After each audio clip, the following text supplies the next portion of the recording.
right, here we are, Generous Theology. And I am here with my friend Chuck, and what a beautiful time to get to come together to be with you, my friend. I think we're in a wonderful transition point in our reading and study of the Oxford Handbook of Systematic Theology. And we're thinking about getting into part 3, the conversations. I'm hoping that we can start to touch on that today. But actually, as we finish up part 2, this section on the sources, I just wondered if we could take a little retrospective there and maybe just seal off some issues or maybe make some conclusions about this. The challenge that this systematic theology section talks about is it gives us 6 categories for sources for theological knowledge. So revelation, scripture, tradition, worship, reason, and experience. And I think one of the things that I would have loved to have seen in this part might have been a chapter, an additional chapter on unifying them or weighting them or giving them various different modes or priorities between them, because we can see how. So first of all, I was delighted by these 6 categories. I could see how different denominations or different groups of Christian thinkers could weight these 6 categories very differently, including maybe even rejecting several of them. And with that in mind, some way to tie it all together and maybe try to give a normative priority, I think would have been something I would have liked to have read. Having said that, maybe, Chuck, the task falls to us and at least give our opinion about it. So with that in mind, when you think about this whole part, thinking about the sources, the different categories we talked about, 6 different areas, how all of that together becomes the theological data for building conclusions, building doctrines, coming up with the dogmatics, coming up with the systematics, coming up with an understanding that one wishes to be have recognized as normative. I can see the power in that approach, and I just wanted to maybe check with you, how does it all come together in your mind? And are there some open issues? Are there some unanswered questions for you? Or where would you like to have seen it go? Yeah, I think that there are some open questions. And especially, I know we've spent a lot of time on the chapter on experience because I think we found that chapter just really super interesting. But even in the area of experience, I think even the well-written chapter we read still leaves us some question about exactly the role of experience. And I was thinking about this last week. We started talking about some of the people at the end of the chapter that Professor Charry describes in giving varieties of Christian theological experience. And we talked about St. Teresa of Avila and Robert Barclay, and we didn't get to spend as much time on Jonathan Edwards and Karl Rahner. But what was interesting to me is just reading the section on Jonathan Edwards, it reminded me of some reading that I had done with one of my book clubs. There's a group of guys that I meet with every other week, and we pick books to read through. And about, it must have been maybe 3-4 years ago, we read through R. Scott Clark's Recovering the Reformed Confessions. And it was interesting because at the time there was a missionary. He's a missionary to Thailand, but he was on his home service period. And so he joined us during the time that we read that book. And he actually had Professor Clark at Westminster Seminary out in California and learned from him. And so it was to read that book while having this person in our group. But anyway, that book, Recovering the Reformed Confessions, one of the key points that Dr. Clark makes is that he is very concerned about what he characterizes as a pietist desire for a certain quality of religious experience. And he calls that quire, Qire, the quest for illegitimate religious experience. And he, while admitting that traditional Reformed theology has valued to experience, pointing out that the Heidelberg Catechism begins with comfort or consolation in question and answer 1, but that there seems to be this great weight that is given to experience and to this quest for illegitimate religious experience as a way of determining truth. And so he is, in his book on Recovering the Reformed Confession, he calls for a much stronger rejection of the role of experience. And in fact, as a result of that, he wrote an article back in the end of 2020 on his blog. It's called the Heidel blog. And he wrote a blog post there about why caution about Jonathan Edwards is in order. And he talks about some of his concerns that Jonathan Edwards has become the theologian par excellence for the new Calvinist movement, what some call the young, restless, and reformed, and how you see so much of Edwards in a lot of the leadership of that group from people like John Piper and others. And Clark is somewhat concerned about that. He feels that Edwards is too focused on religious experience as a key way of learning God's will and understanding theology, understanding doctrine. And I won't get into the whole article. If people are interested in it, I think they can just go to the Heidel blog and look for that post from, it was right after Christmas of 2020. But it is interesting. I'm gonna say that I'm probably not as far sort of denying the weight of experience. I don't go quite as far as our Scott Clark does. I think he's maybe taking it further than I would. But I would also say that the point that he makes, which is that in sort of Protestant evangelical Christianity today, we have begun to weigh experience too heavily, and we are beginning to do so at the expense of things like our confessions, and therefore also he would say, especially by you'd extend that to saying then by reducing the weight of Scripture as well, and making experience too heavy at the risk of making Scripture too light.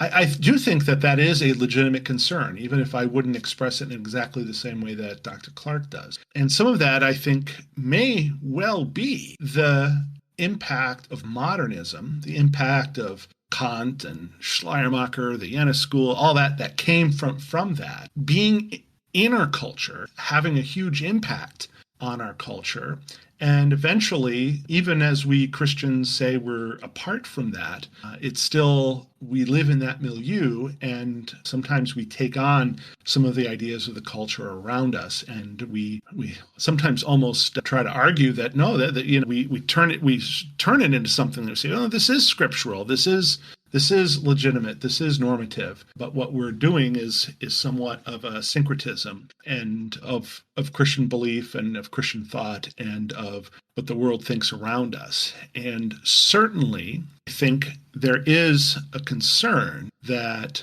we begin, as we weigh the individual more heavily than we ought, as compared to the corporate as the church, and as Scripture as revelation, as being revealed to us externally as revelation, there is this danger that, yes, that we may be moving too far on that continuum and considering experience too heavily. Now, what I don't want to do is make the mistake of swinging the pendulum so far that in the end we weigh experience not at all. And last week we talked about some of the benefits of experience and how God can use experience in very settings, really help us to understand how he reveals himself. But of course, it's always secondary to Scripture, right? We always interpret that experience in the light of Scripture and in the light of what God has told us there. And we do have to be careful to not overweigh that experience and begin to interpret Scripture in the light of our experience. So that's, obviously that only deals with just the issues of experience in Scripture out of those 6. But that is something that has been really going through my mind a lot lately, in part because of our discussions and because we've spent so much time on experience, but also just reflecting on some other things that that I've read in the recent past. And so it's one of these balancing things. I think I said it a couple of weeks ago that we believe in sola scriptura, which isn't necessarily the same as solo scriptura, but still it is sola scriptura. And if we believe that, that means that in the end, the root of this all is in Scripture. And we may legitimately use tradition and experience and our worship and reason to help us understand God, but the root always has to be with Scripture. We must always interpret these other ways of gaining knowledge about God. We must always compare them with the gold standard of Scripture. Chuck, thank you for that summary, and thank you for taking the time with Edwards. That is a real interesting part of the chapter that we were going to talk about today as well. I apologize for not mentioning that in the opening. There's such a temptation. So going back to Edwards, but tying it into the overall retrospective on the sources of knowledge question. Professor Charry talked about Edwards' theology trying to find the balance between something wholesome and something unwholesome. So the wholesome thing that Edwards wanted to reflect in his new sense or his spiritual sense or his sense of the heart would be these religious affections in which the mind is not overpowered, but rather fully engaged. Now, the unwholesome thing is that as human beings, sinful human beings, we have passions which wish to overpower the mind and the spiritual being. And so if there's any place for error to creep in because of the depravity of humankind, because of the enmity of the sinful flesh, if we have any one of these sources on par, or even a legitimate secondary source, another pillar along with the Scripture, then I think we're going to see the introduction of rot, spiritual decay, spiritual sinfulness creeping in that will eventually destroy the foundation of one's theology. And so my own thought here is, thinking about the sources, I want to throw all 5 of the others out and say they have no space in theology, that Scripture alone is normative. Now I want to say with one proviso, and that is, I think it is okay to make an allowance for these other 5 early in a Christian's walk. So when one is, you and I talked about, when one is learning to ride a bike as a child, it's just difficult. And if you're like me, many of you got training wheels. Your dad would put these training wheels on, and with the limiting help of the training wheels, most of us could learn to ride the bicycle successfully. And then, of course, once we were comfortable and confident riding the bike, then Dad could take the training wheels off. And that's the role that I would assign for these other 5. I would say that they are training wheels, legitimate training wheels, but that at the end of the day, they are only a means to an end, and that is bootstrapping the Christian thinker to maturely understand from the dogmatic content of the Holy Scriptures. So there's a place for tradition. There's a place for worship. There's a place for reason. There's a place for experience. There's even a place for revelation, and that I have some concerning provisos there because of the tendency for false revelation to want to creep in. But even there, in the service of a young believer growing to maturity, I think there's usage. But past a certain level, you want it to be sola scriptura in this maturely understood sense, like you've talked about. Now, I wondered why the authors did not put a chapter discussing the various links, which one ought to have priority when. And it would not be fair to try to read more into this. Maybe they just didn't think of the topic. Maybe they had to weigh their options, and a chapter like that had to go on the cutting room floor. Or the thing was, I don't want to insert too much there, but I have an intuition that may be wrong, but it's an intuitive guess on my part that probably the authors collectively here probably follow the prioritization of these 6 in the order that's given in this listing. So Revelation would have the highest priority, I think, with them. then the scriptures, then tradition, then worship, then reason, then experience. Now, it really is incumbent upon me to find some supporting evidence for that.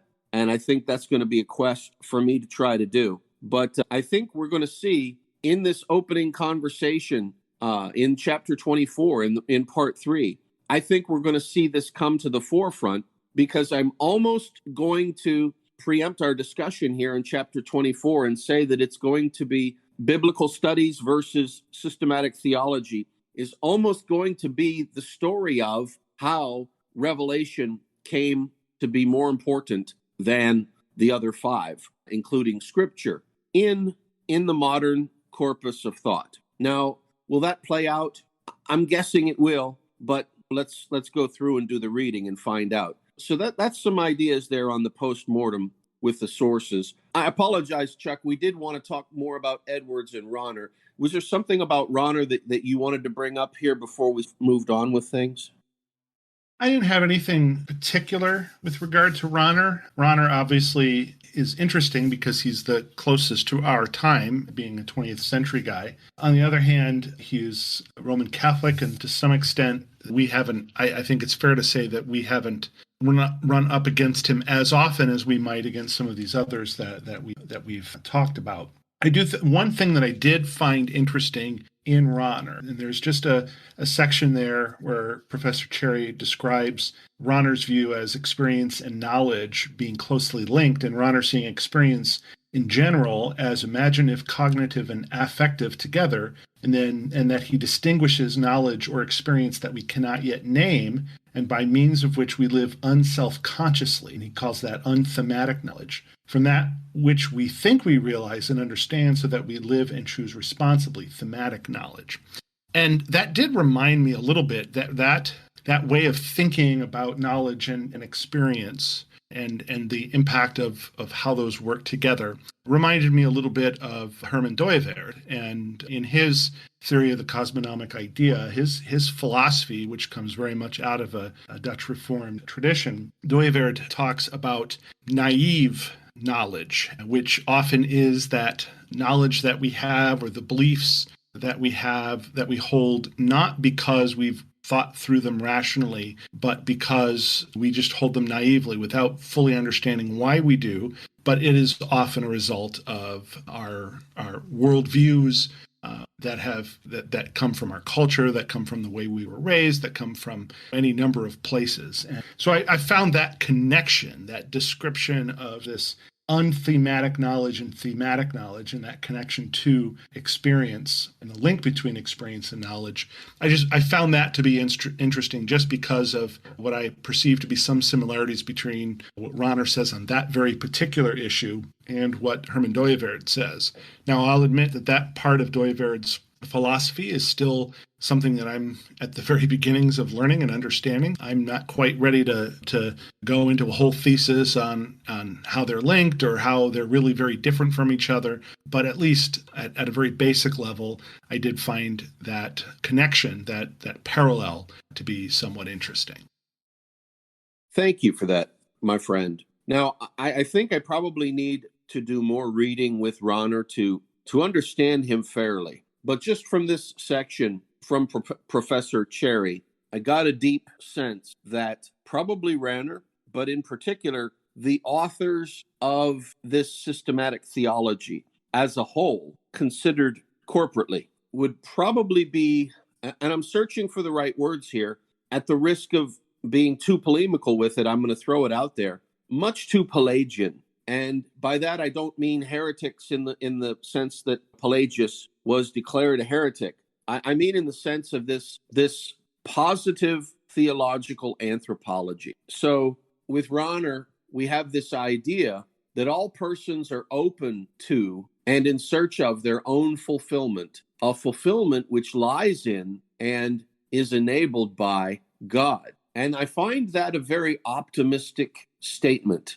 Now, if Ronner means by this that people can become this way when God's grace pulls them, then so much the better. And that's I think I would find myself very close to agreeing with him.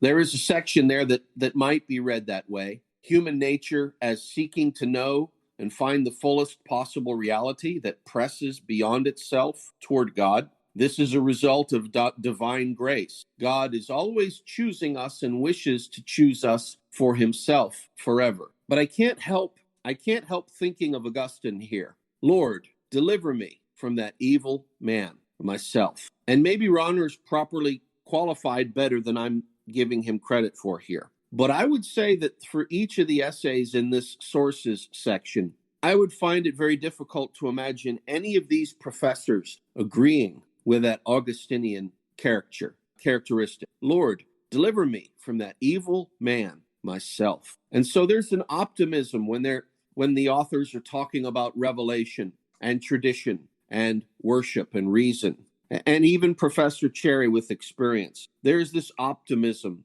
that I think is Pelagian, for lack of a better word. And that's my biggest concern with this whole volume of systematic theology, is to fail to realize the depths of this Augustinian depravity, and to have a sort of optimism that you and I might just decide, hey, let's go to the game, and then we're getting our jackets on and we're going to go to the game together, and then we're like, you know what? No, let's not go to the game. Let's go to the scriptures. Let's go find God. Let's go search for him. And I find that very incongruous with most of modern life. And this pressing buoyant optimism associated with the Enlightenment, with looking within, seems to be very, very fatally flawed because of that. So that really has struck me with the sources here. And perhaps I'm being harsher on some of the professors than others. Professor Stephen Fowle, for example, might be much more closely Augustinian than I'm giving credit for here. But I think that's a secret fear that I was hoping to have allayed in reading through this handbook together, and I feel like it's not. Chuck, that's pretty blunt, and you and I were talking before the meeting about people in different cultures sometimes speaking bluntly to each other. Is there any way to salvage this for a responsible criticism, or where would you go with something like this? Yeah, so as you were giving that criticism, much of which I agree with, it reminded me of two things. First of all, there is, I think, a tendency in general Protestant evangelicalism outside of the Reformed world to go to a sort of semi-Pelagianism, right? Without trying to consign many of my brothers and sisters to some form of heresy, I would say that as Reformed folks, we are against the Arminian view of humanity and of how salvation is applied. And that Arminian view, as it has evolved since the Remonstrance of the 17th century, there is a part of me that would say that it is almost, there is not much difference between the way that Arminian view has evolved today in many evangelical churches and what Roman Catholics believed prior to the Reformation, in that there seems to be a real focus on, first of all, the need to live a good life, and you need to do these various things in order to be saved.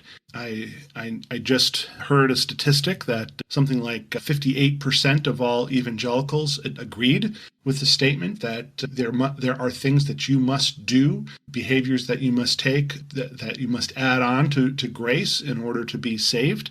And so so some of those concerns, I think, are very valid concerns. And perhaps what we're seeing today is a need that we may need a new Reformation or a re-Reformation to get at some of those issues. They may look a little bit different than they did at the time of the Reformation. At the time, we're not selling indulgences. We're not relying on things that today look to us to be superstition to find our salvation. But there is still a tendency to be looking for things beyond simply the grace of God, grace alone, to save us.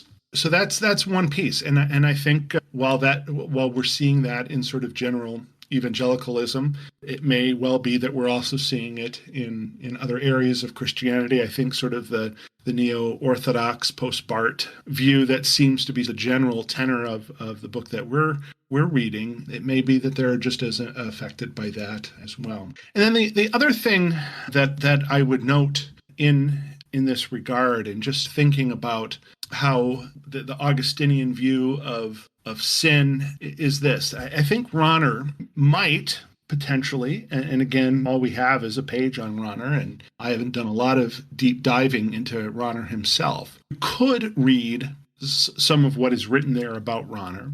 You could read him to merely be saying that all humans are built with a God's shaped hole in their souls, right? And that's language that we often use, right? We talk about how humans, even non-Christians, even the greatest of sinners, are still humans who are God's creatures created in his image, bearers of his image. And as bearers of his image, there is, and as creatures created by God, there is a natural tendency to want to fill that hole that is in our souls, that hole that is in our heart, that God-shaped hole. The problem is, and then the question is whether Rahner and others go to this next step. Problem is that without grace, without election, we are unable to fill that God-shaped hole with anything but sin, with anything but anti-God, right? And that's what we do. That's our sinful tendency. So we have this image that's been created in us that was very good, and so the humanity in that way was created good. But because of the fall into sin, we're permanently twisted, and we are unable to fill that hole ourselves, and yet we try to do with whatever things that we try to fill it with, whether it's with our inward thoughts about ourselves, or whether it's about trying to live the good life and get as much as we can and just eat, drink, and be merry, or whether it's some other kind of spirituality. And so many people are trying to fill that God-shaped hole in their heart with something other than God, because that's all they can do until God's grace comes to them and allows God to fill that on behalf. And if Rahner, if all he's saying is that there is this God-shaped hole in our hearts and our souls as a result of being image bearers of God, I think we could agree with that. The question is, where do you go with the next step, and where do you go with the results of sin? And obviously, Rahner, as a Catholic theologian, is already going to have some differences from us as Reformed Protestants, given sort of the doctrines of superadded grace and those kinds of things that occur in the Catholic tradition. I think we would find probably some things to disagree with. But all that is just based on only not so much a specific reading of Rahner, but more of a general understanding of Catholic doctrine, and even that, only a general understanding of it. So those are comments that I had after reading through that section on Rahner and engaging with some of your thoughts, which I thought were as well. Thank you, my friend. Thank you. We're going to start our next section on conversations. We're going to take a look at chapter 24, Biblical Studies. So that's a lot to look forward to. I'm really excited about that. Thank you, Chuck, for a great discussion session today. Yeah, and thank you. This was a good discussion, and I'm glad we spent the time to go through this and take a little extra time and slow down a little bit, because there was really good stuff to engage with here. And yeah, it's a great conversation, and now we'll move on to the conversations as they're called.